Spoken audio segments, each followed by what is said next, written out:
Towson. It has been incredible to relive memories of some of the best times of my life. This next guy still can't find the tape of us in the Super Bowl parade. I'm never going to let him forget that. He's probably my best pal from that era of 2001 and Super Bowl 35. He now does sports radio in the Boston area where they got a little football game going on this week. And he also has a son that's far more famous than him. It's about to star on Broadway in Charlie in the Chocolate Factory. My wife and I are headed up to Broadway in March to check that out. We welcome back the main event.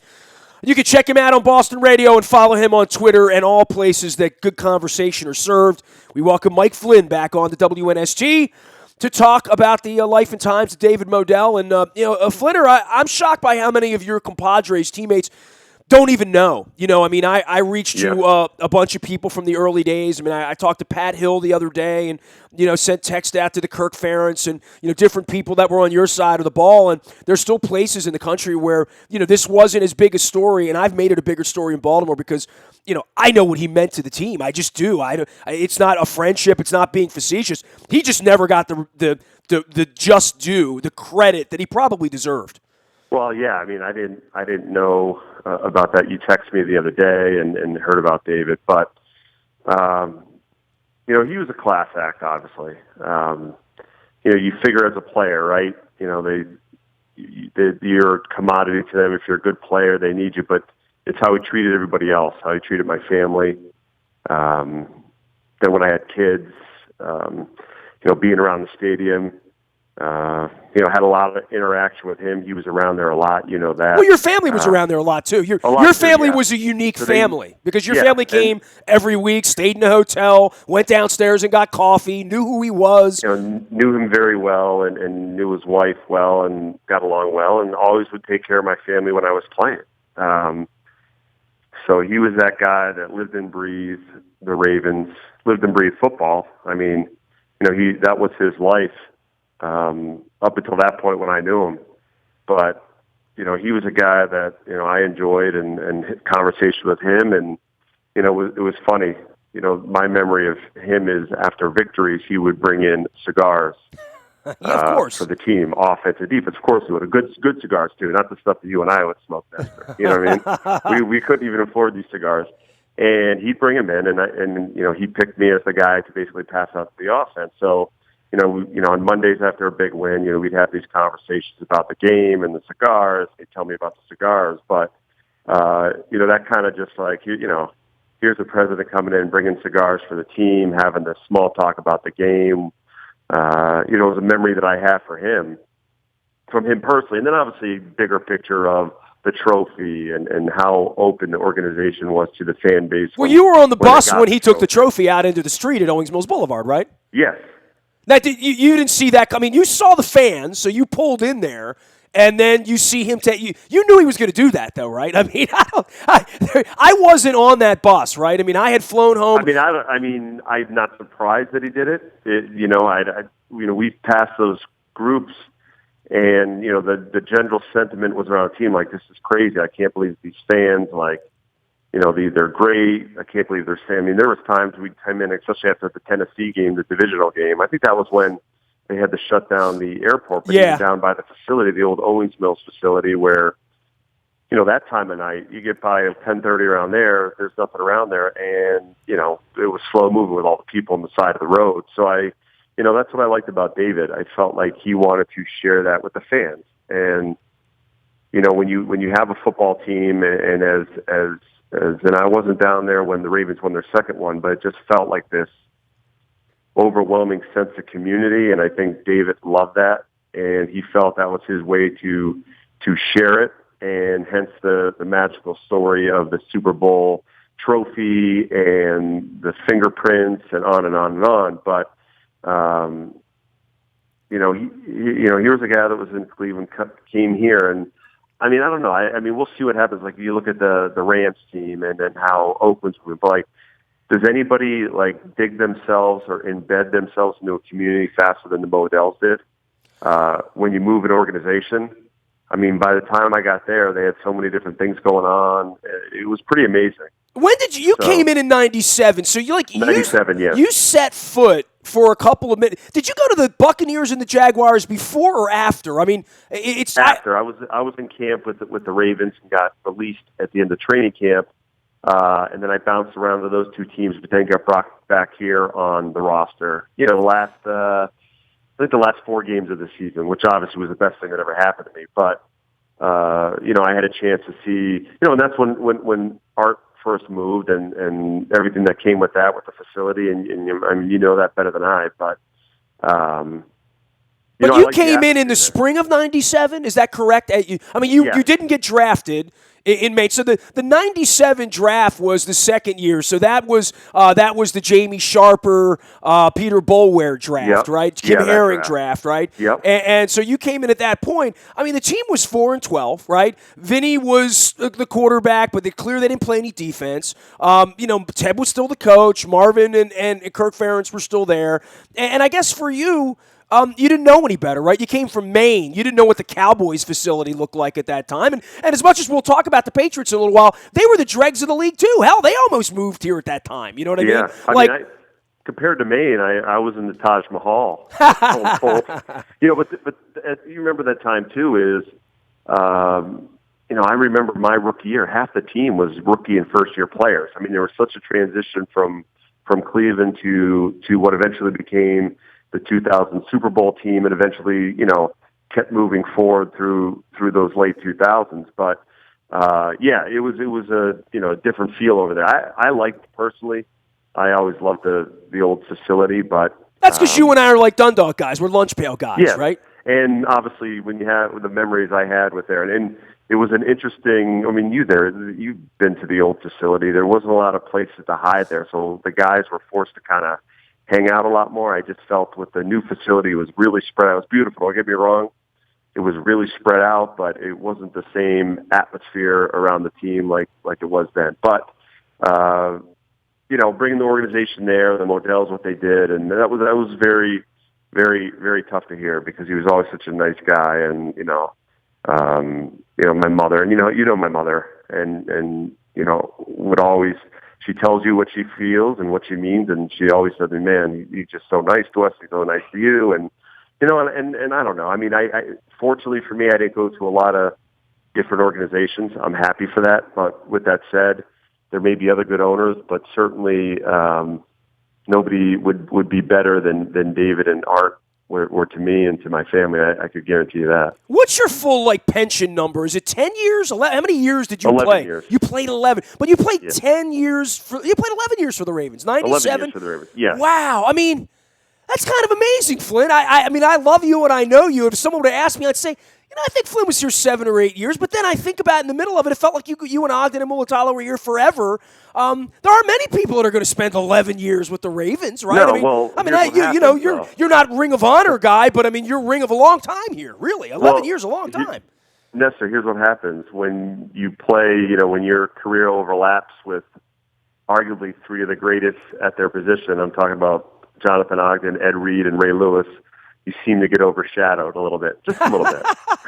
Well, not to mention you, through the course of your career, you have a Rod Woodson come in who, you know, maybe wasn't the best at his position at safety he was, but he's a Hall of Famer, and Shannon Sharp and Ben Coates and on and on and on.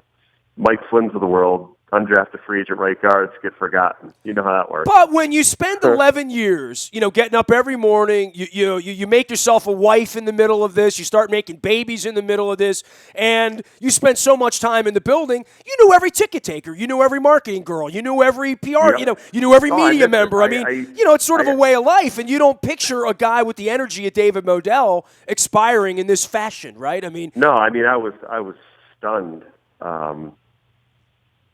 You know, that it happened. I mean, I know, he's been sick, but it's, I mean, what you and your wife have dealt with, I know it's tough on the family, and you hope he went out on his terms. I mean, he fought.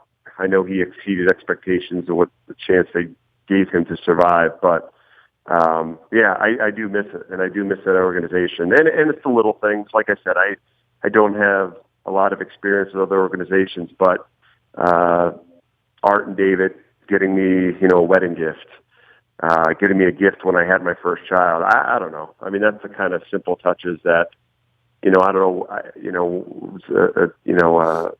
it was a glass vase or glasses for a wedding or maybe something for the baby, which, financially, monetary, it's irrelevant. But, how I felt when they did that, I was surprised, and I don't know why I was. I guess it's figured he's the owner and I'm the player, and there's that natural separation. But of course they would buy something for my family. After the fact, I was like, of course they would. That's just what they do. But it was a great experience, and it was a big part of because of them and what they brought to the table. The reason I'm still angry at you 15 years later is because he gave you that damn video camera, right? I mean, there was like a goodie bag at the Super Bowl. All of you got video cameras because David wanted you to be able to record it for posterity so you could lose the tape so guys like me would never get to see it, right? Well, you know what happened? I mean, I've had so many moves since that. I did find some of them. I mean, I have other tapes. You're not in it, but if you want those. It's the parade. Seriously, of all the things in your life, short of your child about to act on Broadway and your marriage, which I also attended, by the way, that day, I would think the parade's probably right up there with... Well, listen. First off, you know me, right? I love playing the game. I respect the NFL. Like, that's very special to me. I'm not... And I played a lot of guys, but some guys could care less or they just play because they do or they're just knuckleheads. I wouldn't have lost that on purpose. I mean, there's, I'm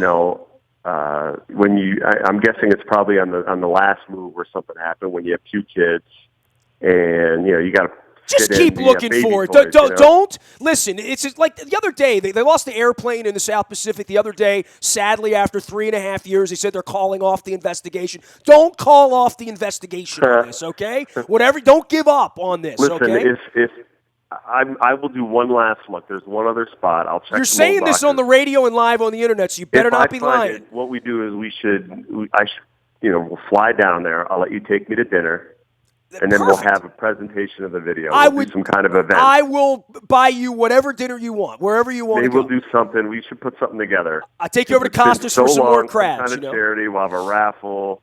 We'll raffle off dates with you. That'll make big money. Listen, I'm in. I just want to see the video because I lived through it, and I remember you and I sort of like wonder eye. It was like a Willy Wonka eye, right? I mean, it was like when you walk into the chocolate factory. Like we're all you and I and Spence are looking around off the top of this Humvee, and we're talking we're like, this is the most amazing thing I've ever seen in my life. And I know we were doing play-by-play for it. Like, it wasn't Tournament of Roses parade kind of play-by-play. It was very emotional, and it was very real. And I just thought I would get the tape. And 15 years later, I think it was one of the 10 coolest things I've ever done in my life, if not one of the 5 coolest things I've ever done in my life. Oh, yeah. It would be higher. It would certainly, I would think, crack the top 5. For me, I don't want to rank those in case my wife listens because you have too many kids to do that. Too many kids, so that's 4. So if you have 4 births, but one were twins, so they count as 1. Okay, fair enough. So 3 births and a marriage, that gives me 4. So well, 5 would be the minute the clock expired, right? I mean, I told the story, Mike, and I want you to tell this story about you sneaking me in. I was with Lisa Dixon on Tuesday at the funeral, and she threw me out of the ring ceremony. The ring ceremony was on the field at the 50-yard line in a tent, and David came in a helicopter in a Mission Impossible, black thieves, hooded, carrying the rings. And I got thrown out of the party, but you got me back in because apparently one of your parents couldn't make it, or your wife. There was a seat at the table that you gave me, and Dilfer was there, and so I was telling Lisa about how I got thrown out that night. You got thrown out, right? Because you tried to pee in one of the potted plants. That's not true. Come on now. Now you're just making stuff up. Or you tried to kiss somebody's wife? I can't remember now. No. No, that's not true. It was the first time I saw Rex Ryan dance. And let me tell you what, the big man's got moves, right? I mean, I do remember that. The big man, he would win the big man dance challenge, Rex Ryan. But, that night, as far as memories go, that was a pretty incredible evening. I mean, it's the only Super Bowl ring you're going to get thus far, right? Oh, I mean, yeah. I mean, you look back to that. I mean, it seems like yesterday, but now you look back and realize how long ago it was. But, that whole time frame, the build up with Billick in '99 when it kind of came together at the end of the year.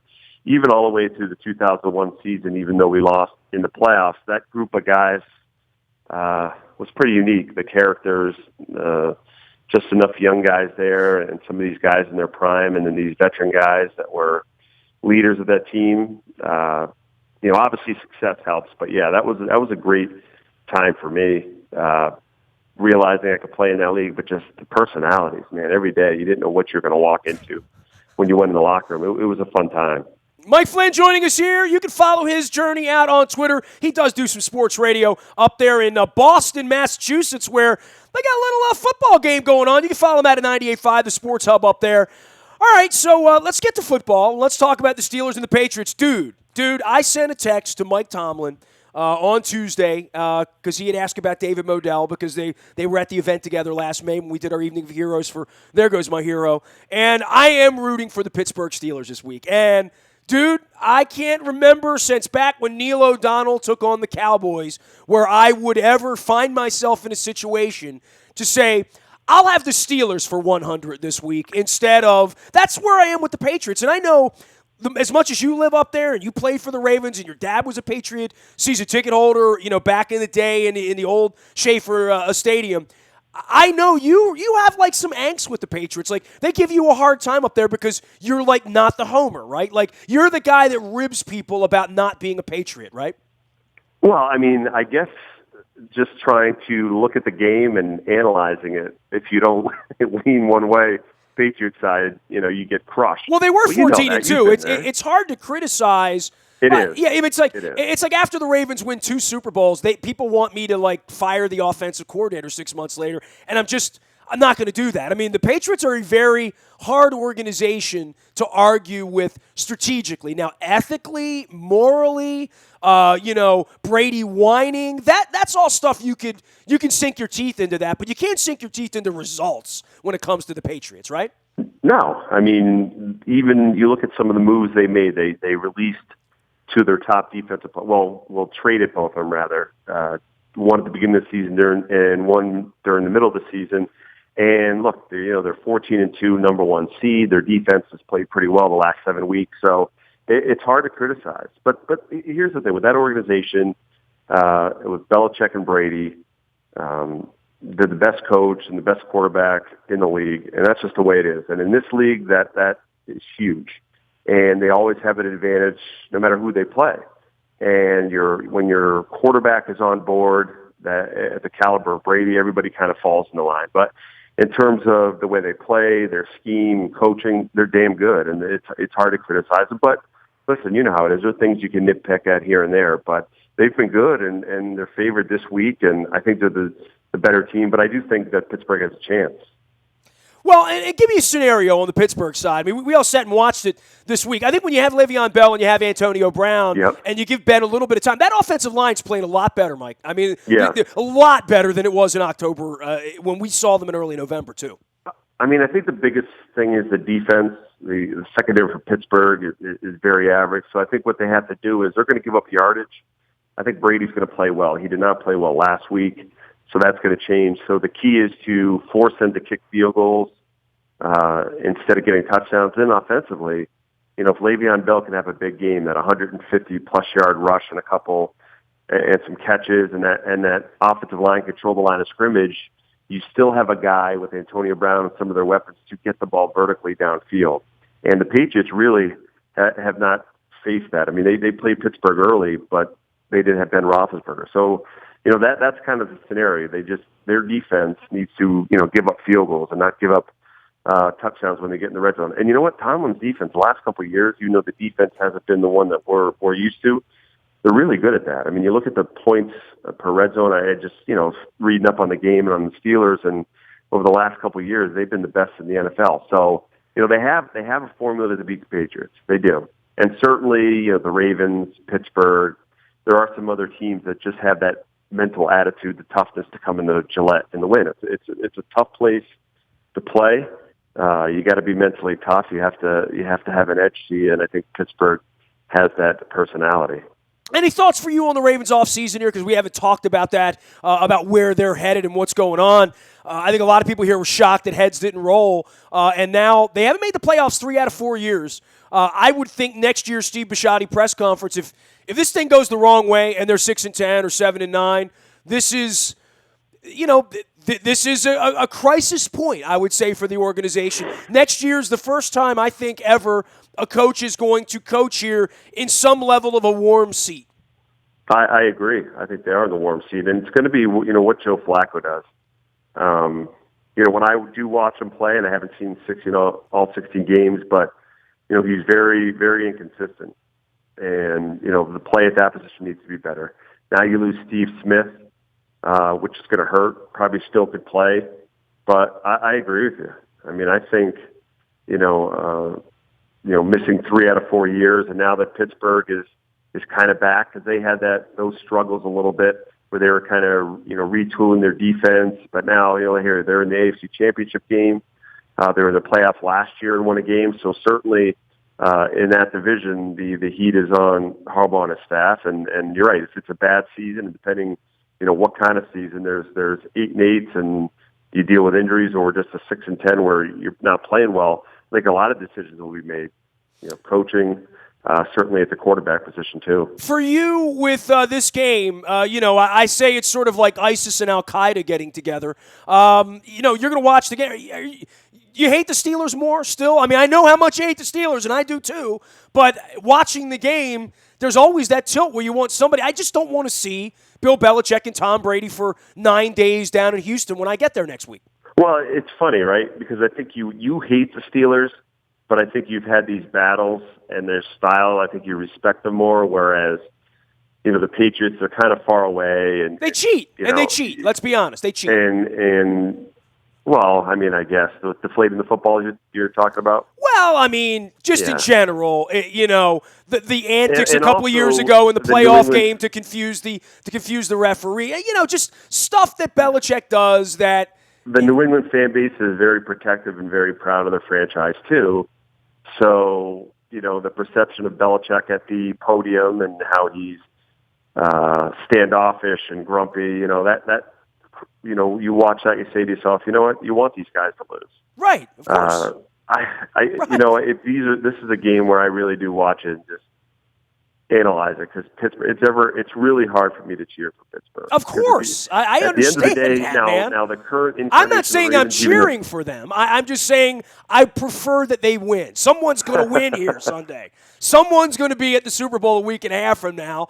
I just personally would rather have it be Mike Tomlin than there you go. Well, see, you have a dog. Bill Belichick. You're very good friends with him. He's a nice guy. He's a good coach. So that at least you can hang your head on. I'm going to root against him in the Super Bowl, bro. I'm going to be Packers or Falcons. He knows this. So would you hope that it's a tie? The power goes off in New England, and they have to bump Kansas City to the Super Bowl. Would be perfect for you, well, right? Let them have a little bit of fun, but in the end, I don't want a parade in Pittsburgh or Boston, right? Yeah. So, I mean, I guess when it comes down to it, I'm kind of an Atlanta Falcon fan, although I'm not a believer. I mean, I don't know how you could believe, but I'd say this. They're playing pretty good, and so are the Packers. I mean, anytime we get to this game, no one backs in. So, everybody's playing well by the time they get to this, which makes it great football this weekend. Yeah. Flater, last thing for you, man. Your boy, Charlie in the Chocolate Factory. I've seen all this. I've told the story. I told some of the Ravens people the story, and they think that's cool, too. John Harbaugh thinks it's cool. Right. End of March. I mean, give me a little play-by-play on how this goes, being the parent of a future Broadway star. Well, actually, I'm in New York right now. When you called me to first, the video was double parked.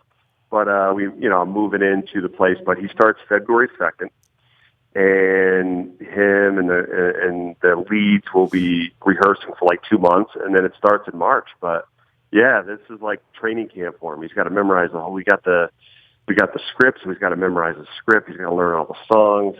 So the guy's got a real job. He's getting paid more than me now. I know every word from the movie, but I've been watching it since 1971. So yes, I mean.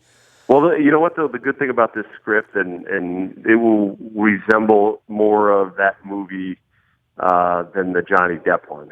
Oh, if okay. that makes sense. It's not going to be as dark, which I like. I didn't like the second one. It's not as Tim Burton-y, right? Okay, I understand. Yeah, not as Tim Burton-y. It's a little more Gene Wilder, which I like. All right. Well, if you want to view paradise, simply look around and you will. So, and I'll see you up here, right? Hey, what's the real first night? Like, well, you don't know because your boy's one of a couple of, I don't know. Because they're child actors, he's not doing 12 shows a week, right? No, March 28th is previews, and end of April is opening night, but you could start going to shows in March. But I'll get you a good schedule, and I want to go when you're going to go. I want to go when when you and your family do the first time there. I want to come up that night. I've got it all. Just got to figure the right night. I got a few obligations, but don't worry. I'm not going to miss your boy's debut on Broadway for, let's say, an Orioles Twins game on a Tuesday night in April. I would hope not. Yeah, I'll be much more entertaining. I'll be there for you, my brother. All right, Mike, love you, All right, appreciate buddy. you, man. I'm sorry it was you. under such horrific circumstances here with David, but I do appreciate you coming on and giving me some memories, man. Thanks, bud. You got it, Mike Flynn, the Flinner, the main event. Live from 98.5, The Hub in Boston. You can follow him out on Twitter as well at Flynn985. You can find me out on Twitter as well. Nasty at WNST.net is the email place to find me. Facebook, LinkedIn, Snapchat, Instagram. Anywhere the internet is served, we will serve it to you. Buy a Toyota Audio Vault is there 24 hours a day from anywhere in the world on your mobile device by downloading the TuneIn Radio app. You can listen anytime you want to anything you want. We've had so many incredible tributes to David Modell this week. We're probably going to be continuing those through the Super Bowl because I always see old Ravens faces at the Super Bowl. We will be in Houston week after next. I hope you're checking that out. Our morning newspaper ships to your email inbox at 7 a.m. each and every morning. That is brought to you by Planet Fitness and PlanetFitness.com, where it's still $10 a month to get in the best shape of your life. Last but not least, breaking news happens first on the WNST Tech Service. That is brought to you by Coons Ford of Security Boulevard, and Dennis will be here on Thursday, driving you home, getting you ready for the weekend. We are WNST.net, AM 1570, and WNST Towson, Baltimore, and we never stop talking Baltimore sports.